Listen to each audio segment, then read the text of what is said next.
আজকের দুপুরের মেনুতে তেঁতুলের টক মাছে ভাতে বাঙালির আবেশ।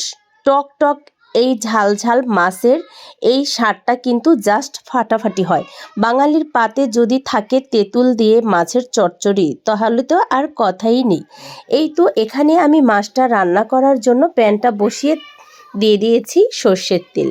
তেলের সাথে আমি কিন্তু পেঁয়াজ কুচিটা অ্যাড করে একটু ভেজে নিয়েছি। ভাজার পর এখানে আমি অ্যাড করে দিয়েছি 1 চামচের মতো হলুদের গুঁড়ো, মরিচের গুঁড়ো দিয়ে দিয়েছি 1 চামচের মতো, এরপর একটু পানি অ্যাড করে দিয়েছি। এখানে আমি দিয়ে দিয়েছি আধা চামচের মতো এখানে পেঁয়াজ বাটা, রসুন বাটা আধা চামচ, জিরা বাটা আধা চামচ, এখানে আমি দিয়ে দিয়েছি আদা বাটা আধা চামচের মতো ধনিয়া গুঁড়ো। এরপর এখানে মশলাটা সুন্দর করে কষিয়ে নেব। এই তো মশলাটা আমি সুন্দর করে কষিয়ে নিচ্ছি। আর তেল ছেড়ে দিলে আমি এখানে মাছগুলো অ্যাড করে দিব। স্বাদ মতো লবণটাও অ্যাড করে দিয়েছি। এখানে আমি অ্যাড করে দিয়েছি ফালি করা কিছু কাঁচামরিচ।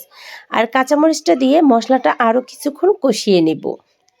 সেই আগের দিনে মায়েদের হাতে সেই তেঁতুলের মাছের ঝোলের স্বাদ আজ যেন রান্নাঘরে ফিরে এসেছে।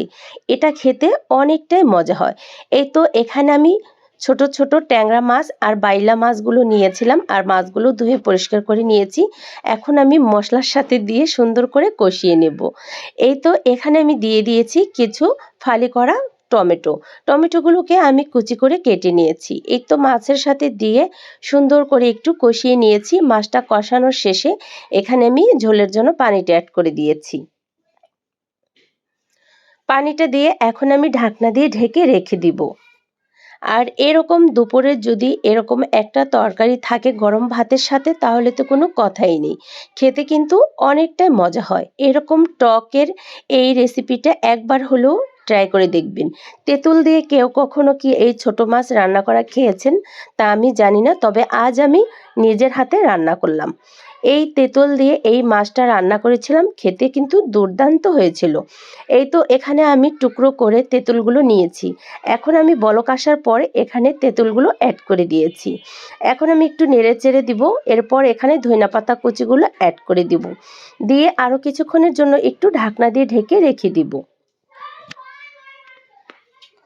তো এভাবে তেঁতুল দিয়ে টক টক করে এই গুঁড়ো মাছটা রান্না করলে শরীরের জন্য কিন্তু খুবই ভালো, আর খেতেও অনেকটাই ভালো লাগে। এই তো কিছুক্ষণ পর আবারও চলে আসলাম, ঢাকনা তুলে একটু নেড়েচেড়ে দিয়েছি। এই তো তেঁতুলটা কিন্তু পুরোটাই সেদ্ধ হয়ে আছে, আর ভিতরের অংশটা কিন্তু একদমই বের হয়ে আসছে। এই তো এখন এই খোসাটাকে আমি তুলে ফেলে দিব। অনেকটাই সুন্দর হয়েছিল, একদম মাখা মাখা করে রান্নাটা করেছি। খেতে কিন্তু অনেকটাই মজা হয়েছিল, আর দেখতে কিন্তু ভীষণ লোভনীয় হয়েছিল। এই তো রান্নাটা সম্পূর্ণই শেষ করেছি। এখনই বিদায় নিব। সবাই ভালো থাকবেন, সুস্থ থাকবেন। আজকের মতো রান্নাটা শেষ করে বিদায় নিচ্ছি। নতুন ভিডিও দেখার অপেক্ষায় থাকবেন। আল্লাহ হাফেজ।